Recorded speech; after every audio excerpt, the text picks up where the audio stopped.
అందరికీ నమస్కారం అండి.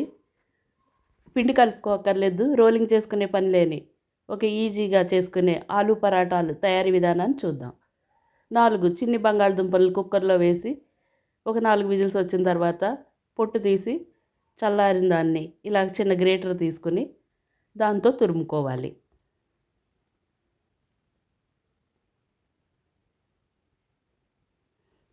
తురుములో ఒక స్పూన్ చిల్లీ ఫ్లేక్స్, అర స్పూన్ పసుపు,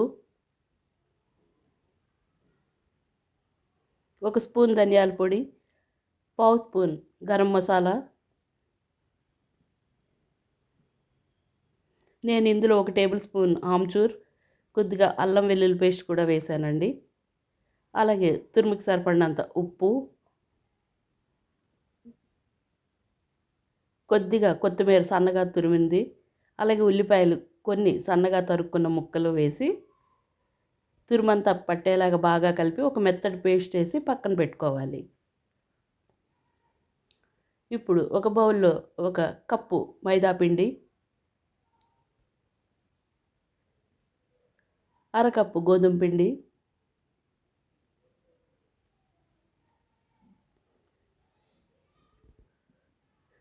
పిండికి సరిపడినంత ఉప్పు,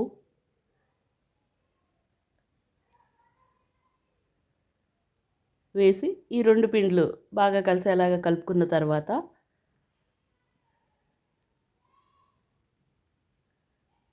ముద్ద చేసి పెట్టుకున్న బంగాళదుంపని వేసుకుని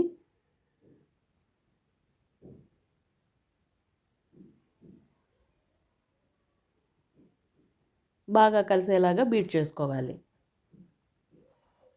ఇలా బాగా కలిసిపోయిన బంగాళదుంప ముద్దని పిండిలోంచి వేసిన తర్వాత కన్సిస్టెన్సీని చూసుకొని చిక్కగా ఉంటే కొన్ని నీళ్లు కలుపుకోండి. ఇప్పుడు స్టవ్ మీద ఒక పాన్ పెట్టి 1 స్పూన్ బటర్ వేడైన తర్వాత ఒక్కొక్క గరిటి చొప్పున పిండి వేసుకుని కొద్దిగా స్ప్రెడ్ చేసి మీడియం ఫ్లేమ్ మీద ఒకవైపు బాగా కాలేలాగా కాల్చుకోవాలి. ఇలా కాలిన దానిని రెండో వైపు కూడా తిప్పుకొని కొద్దిగా బటర్ వేసి అంచుల వెంట నొక్కితే బాగా పొంగుతుందండి ఆలు పరాటాలు.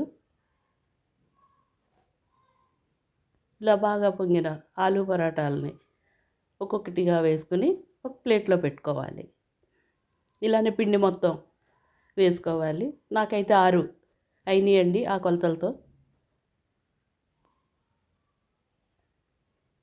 ఇలా తయారైన ఆలు పరాటాలను ఒక ప్లేట్లో పెట్టుకొని కొద్దిగా టమాటా పచ్చడితో తింటే చాలా చాలా బాగున్న ఈ ఆలు పరాటాలు మీకు నచ్చినట్లయితే ఒక కామెంట్, ఒక లైక్, మీ ఫ్రెండ్స్ ఫ్యామిలీ మెంబర్స్కి ఎక్కువ మందికి షేర్ చేసి కొత్తగా ఛానల్ చూసేవారు తప్పకుండా సబ్స్క్రైబ్ చేసుకుని పక్కనే ఉన్న బెల్ ఐకాన్ని ప్రెస్ చేస్తే నా కొత్త నోటిఫికేషన్స్ వస్తాయి.